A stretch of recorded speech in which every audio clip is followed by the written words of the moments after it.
Pleasure to meet you, and congratulations on your victory. Thank you so much. My first question is, how did you do it? You seem to poke a little blue into a sea of red, and I really commend you. You must stand out. You must have something, you must have a secret. Can you share with us how you managed to do that? Well, I don't know if it's I don't know if it's too much of a secret for sure. But I've worked on campaigns for a long time. Ran a successful provincial campaign before this, so certainly know the hard work that it takes, and that's most of it. Right? Is a lot of hard work, a lot of days at the doors. Of course, we've had everything under the sun in terms of the weather for this campaign: snow, sleet, some 30-degree days, and everything in the middle. Lots of wind. So. But you got to get out the doors, no matter what the weather is and what you're feeling. You got to get in front of people. So that's the main thing. And I'm really humbled by the level of support we got. We did very well, and that's a lot of credit to my great team. Of course, with this constituency and how large it is, the whole city of Brandon, it would be impossible for me to do it on my own. There's just no way. And so I have a lot of great people who stepped up to join my campaign team and support me getting out in front of residents here. And very humbled by the support. So it's all about knocking on doors and meeting people where they're at. So and it's such a good story. We were following the election live in studio, and we got to watch some surges, some conservative surges. And up to that point, the election had kind of started to take a boring turn. Another Liberal victory, whatever. But then the Conservatives really poured it on, and actually gave us some reason to cheer, because then it was going to be an exciting election. With a close race, which is kind of what we were hoping for. Certainly was closer than the polls had predicted. We did better in Ontario, certain regions of Ontario. We've gained some seats in the 905 region, which is a suburban region of the city of Toronto. So very excited about making some inroads in there. We added 20 plus more seats to our Conservative caucus. So really excited about that. Obviously, it wasn't enough to get us over the finish line, so still certainly a bit disappointed about that, but it just tells us that we have more work to do, and so we've got to get right back in the saddle. And speaking of work, what, under this current seat count, what types of roles is the opposition expected to perform in a sitting government? So it's a really tight split right now. The NDP losing official party status, going down to less than 10 seats. So it means that things are really close between us and the Liberals. Every vote is going to count. Every committee meeting attendance is going to be very important for the next little while, just because certain people don't show up or they're sick that day, and things could go a different direction. So it's going to be interesting times down in Ottawa. There's no doubt about that. In terms of roles, I haven't got those yet. Mark Carney just announced his cabinet a little earlier this week, so our leader will now be making decisions about shadow cabinet roles and committee assignments for MPs.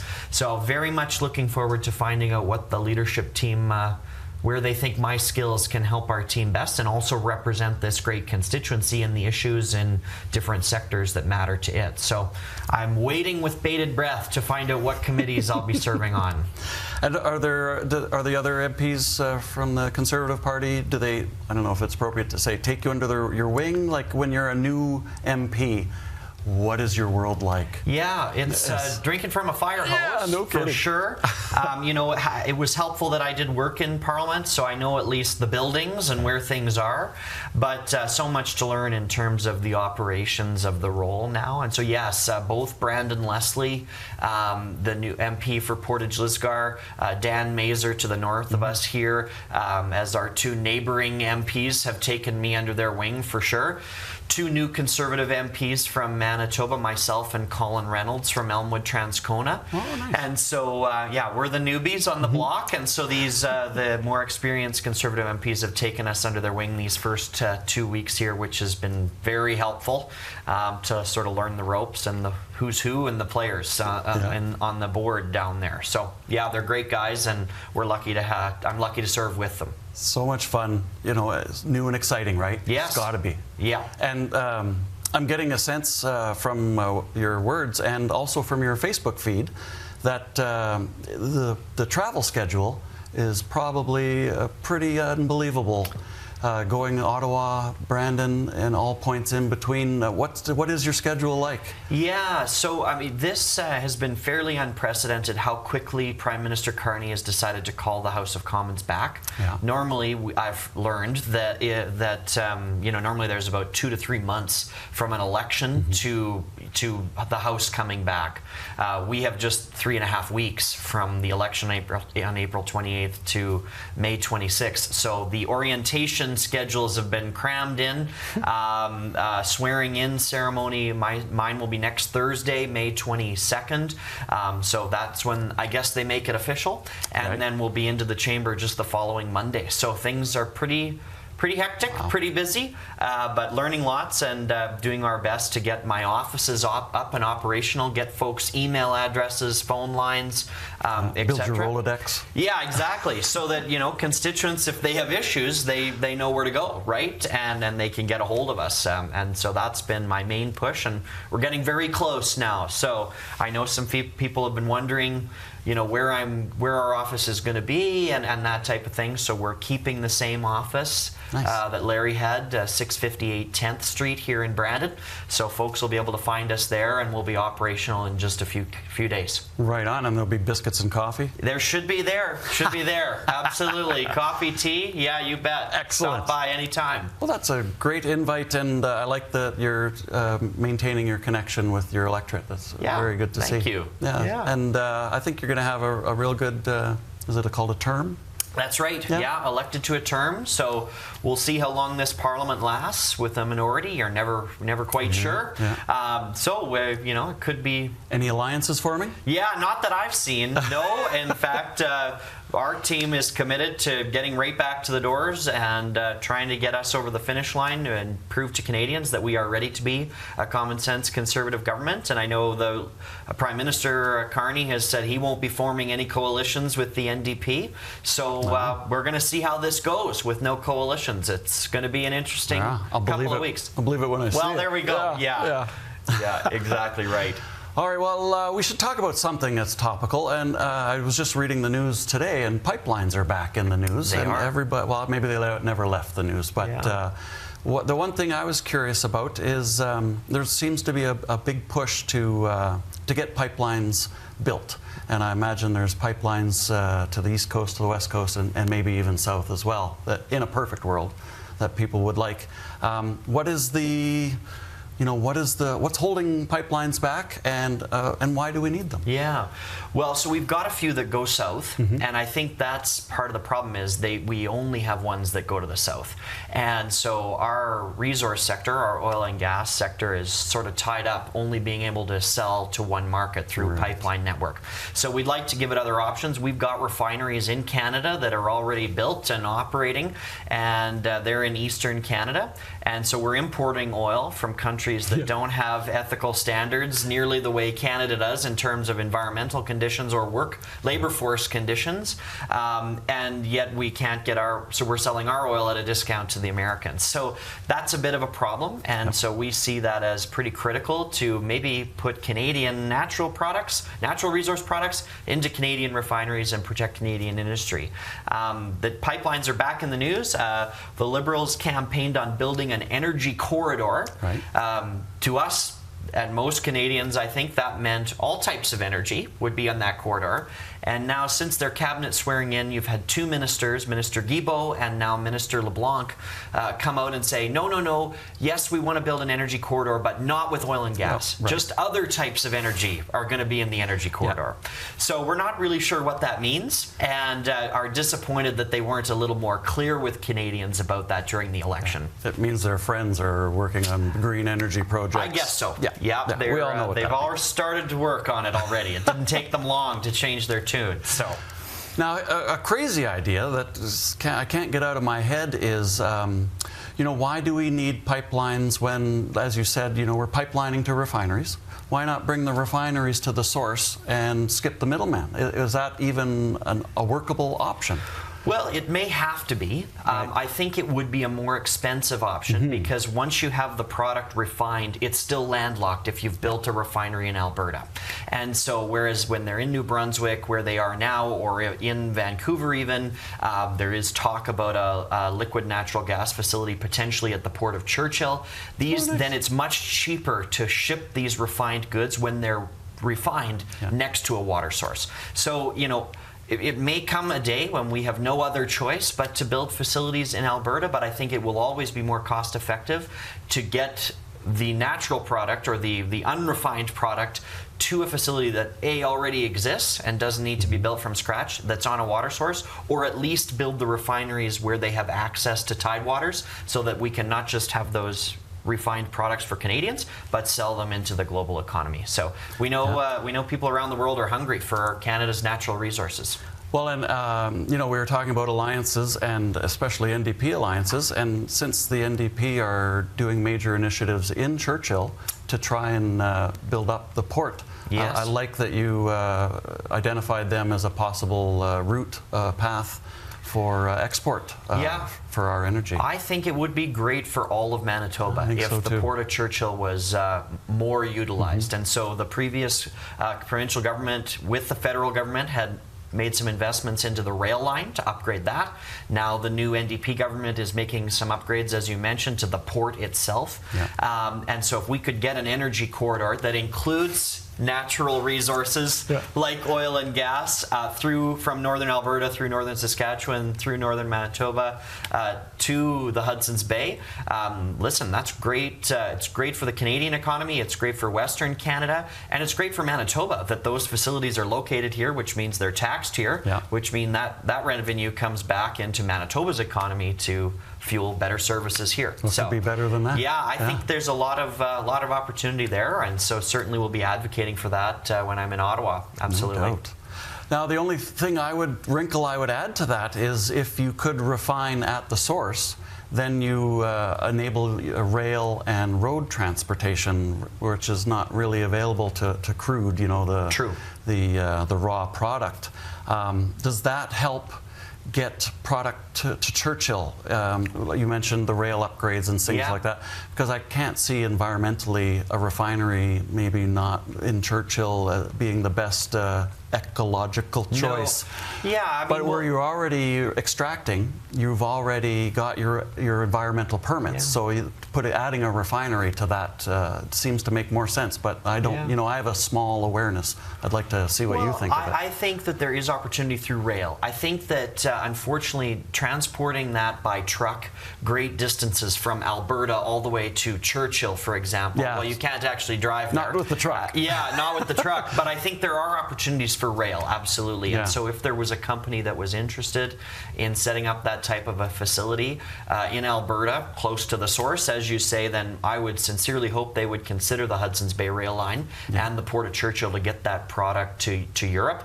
We know that they can't rely on Russia anymore, which is where European countries got lots of their oil and gas. And so we need to get it to them somehow. And we've got to build a corridor, whether it's rail or a pipeline or both, to get it there. So it's a great idea. And I you know, you see on social media there's always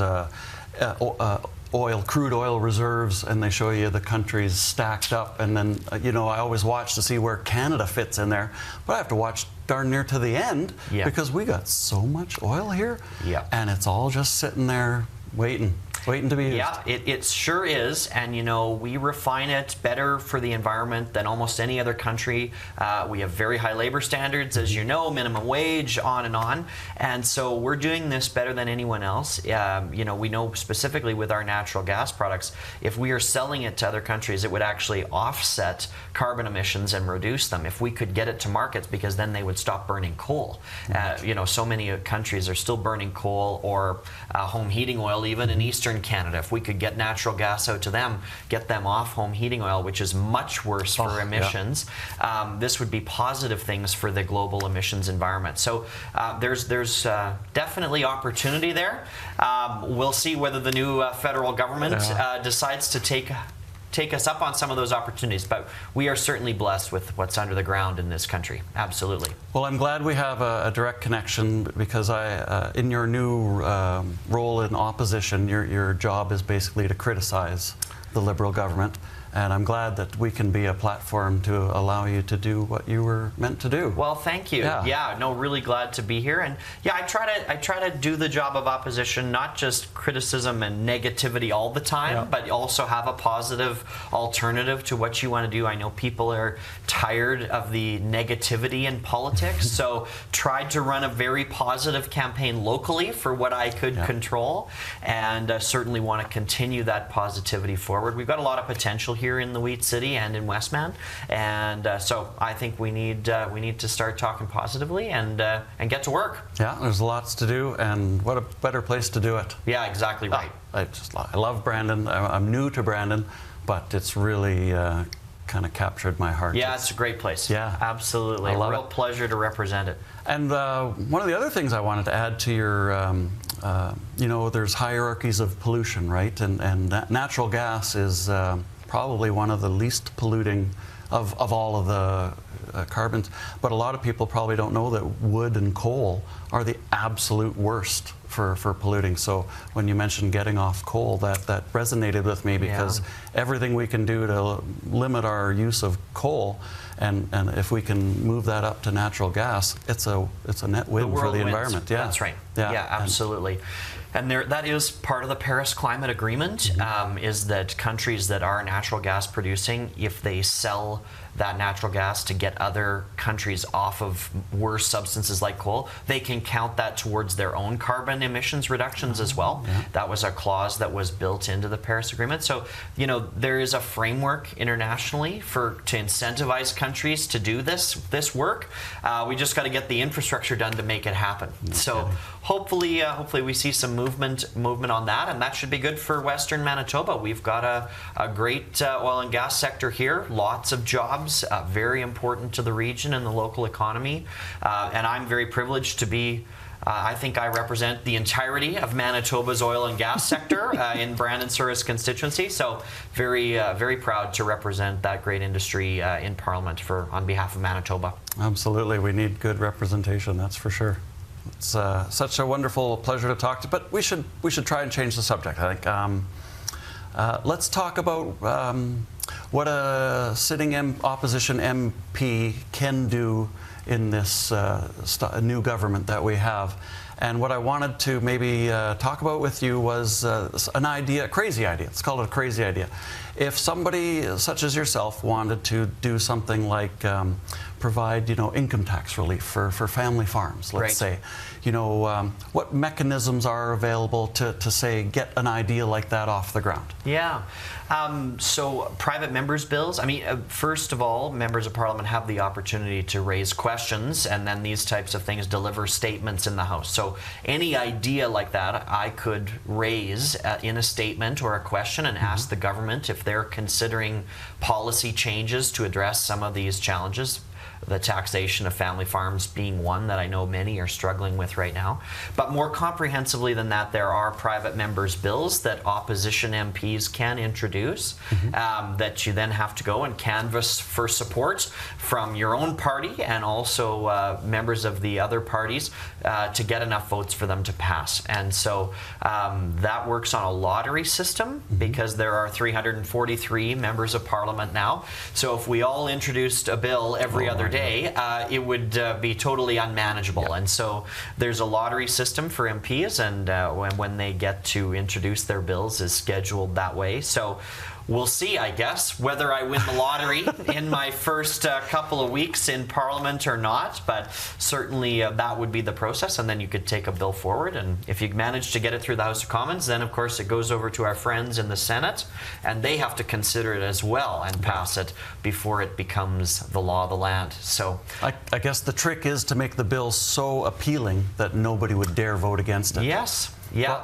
Yeah, and you know, to speak to a local example, my predecessor Larry Maguire did have that success. He introduced it from opposition benches, Bill 208, C208, a couple of parliaments ago, and that bill was to do with income taxes for all small businesses, not just small family farms, but if your family owned a fishery or a small grocery store.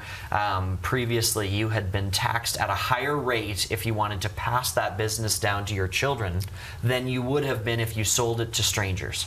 Right. Which doesn't make Makes any no sense. yeah. And so Larry introduced this bill, and with the support of the NDP at the time and the Bloc, he managed to get it passed in the House of Commons, and then later through the Senate. So that bill is a law, and that's a feather in the hat of Mr. Yeah. Larry Maguire that he managed to get a bill passed through Parliament Shout from out opposition. to Larry Maguire. Yeah, well done. So it can be done. Yeah, and he It laid can the be done. roadmap. That's even. right. What a wonderful.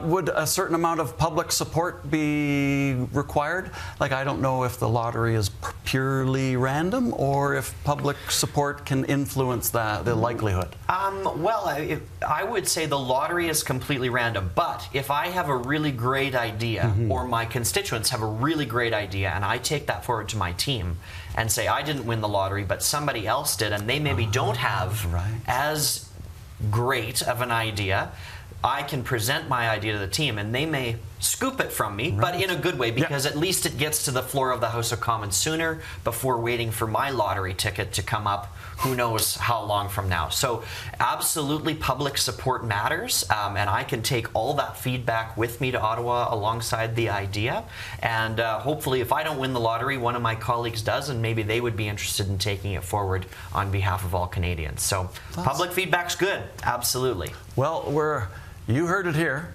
If you can give us enough public feedback to get this bill off the ground, we might have something we can work with. There you go. Such an exciting process. Right. Getting involved in government activity. Yep. That's the most grassroots way to do it, right? And so, you know, members of Parliament can't be the experts in every file, and so, you know, you have to take grassroots feedback on things that need to change with the federal government and suggestions as to how those changes should happen. So happy to have people reach out if they've got ideas.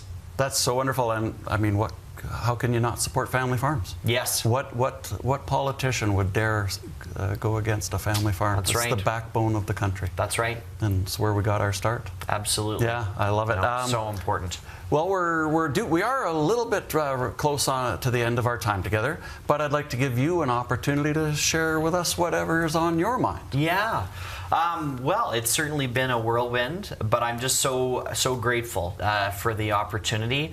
I did visit the House of Commons throughout the last couple of weeks in orientation, so that was pretty surreal to step onto the floor for the first time as the representative for the area that I grew up in and have lived my life in and care so much about.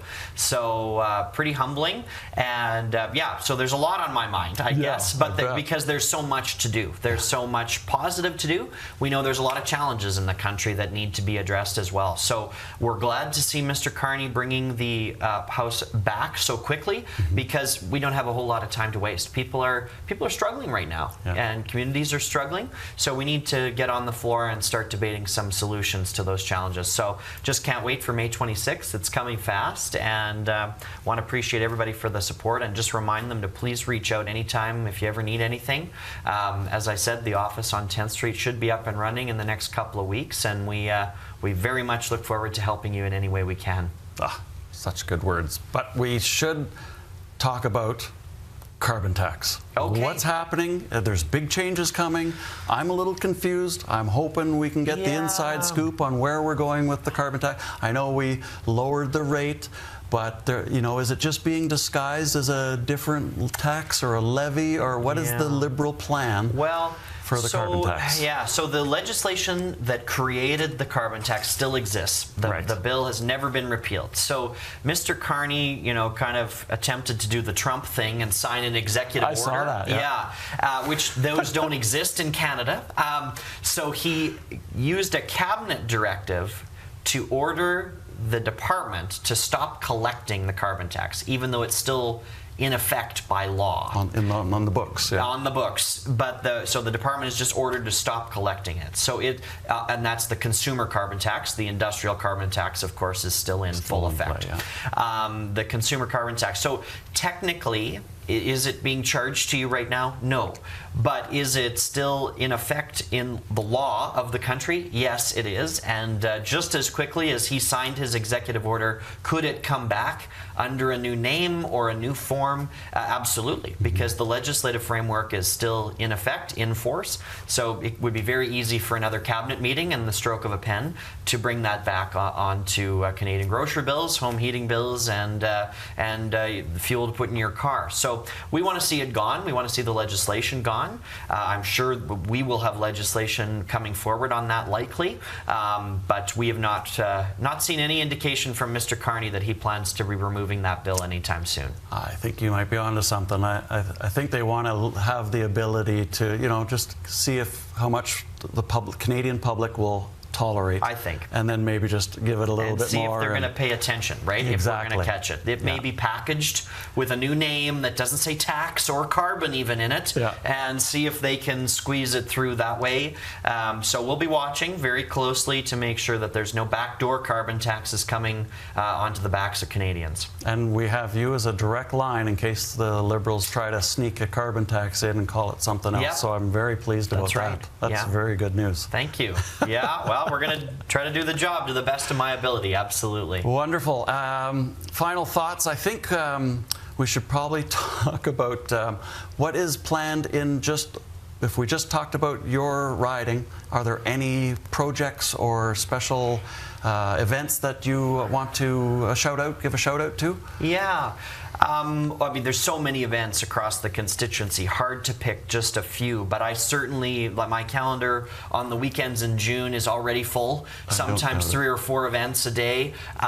Looking forward to big events in Brandon, the Kiwanis Car Derby. Right. They've asked me to come back and be a judge of the Soapbox Racers, so I'm very pleased to be doing that on June 7th, and then the same day as the Brandon Travelers Day Parade, so I hope to see good weather and lots of people out to support that great event. Are you going to pilot one of them Kiwanis cars? I don't think I'll be in one of the cars. Come on, we can do a race. I don't know. We'll see. I don't know if I can fit these legs into one of those. But anyway, it's a great event. The kids love it, and the volunteers from that organization from Kiwanis, they do a great job. So anyway, so that's a couple of events that are top of my mind. Canada Day will be busy, of course. I'll be down at the Riverbank Discovery Center for Brandon's celebration there, and then try to get to some rural celebrations in amongst that as well.